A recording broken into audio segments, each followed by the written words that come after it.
What's up guys, it's me again, Penny, OFW sa Japan na mahilig dumiskarte. So yun guys, so habang nagpe-prepare kami pagpasok ngayon ng night shift, ay sagutin natin yung comment sa ating Facebook. Ang tanong niya kasi, napanood niya yung pagbabudgeting ko and tinanong niya kung yung educational fund ko daw ba ay para sa akin. So ayun guys, yung educational fund na inipon ko nung nagdating ako dito sa Japan, ayun ay naka-allocate kasi dati, nung una-una, nag-aaral pa yung kapatid ko ng college. So, antimano or from the start talaga, naglaan ako ng educational fund para sa kanila, para sa kapatid ko and sa pinsan ko kasi yung mga nagka-college sila. Kasi, kumbaga, dahil ako yung nagkaroon ng magandang opportunity dito sa Japan, so, parang automatic na ako na yung sunod na tutulong. Kasi nga, dati nung ako yung nagka-college and then yung ate ko, ang OFW naman siya sa Taiwan, so siya yung tumutulong sa akin. So, nung natapos na yung kontrata ng ate ko and ako naman yung nagkaroon ng opportunity dito sa Japan, so automatic sa akin na ako yung tutulong sa mas nakakabata akong kapatid.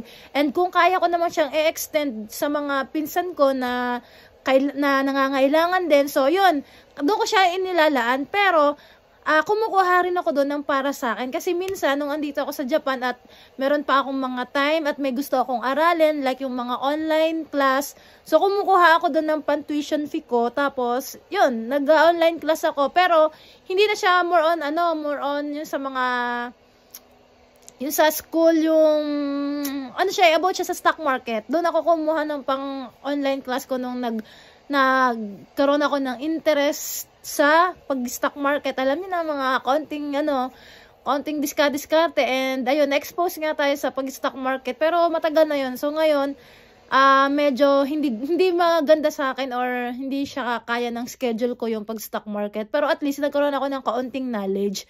So yung educational fund ko is mix na siya.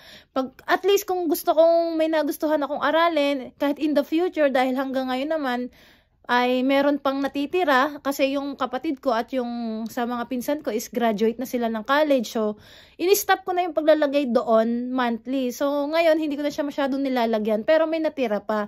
Bale, ang gagawin ko na lang doon, minsan, kapag ako may nagustuhan yung aralin na online, so, ayun, doon ko na lang siya kukunin. So, as of now, hindi ko siya ginagalaw kasi nga wala pa akong paggagamitan dahil ang intention ko doon is about sa education. So, pwede ko siyang ipagamit or sa mga pamangkin ko dahil may mga pamangkin na ako. So, hindi ko alam. Pero, as long as yung fund na pinaglagyan ko is para sa education, hindi ko siya ginagalaw hanggat hindi about sa education yung paggagastusan ko. So, ganun yung ginawa kong parang disiplina sa sarili ko na kapag sinabi ko educational fund to, doon ko lang siya gagamitin sa educational fund. So, hanggat hindi related sa educational, sa education, yung aking paggagamitin, hindi ko siya kinukuha. Unless na lang talaga kulang ako, so kumukuha ako. So, yun lamang yung may sasagot ko sa nag-comment sa atin. So, bye!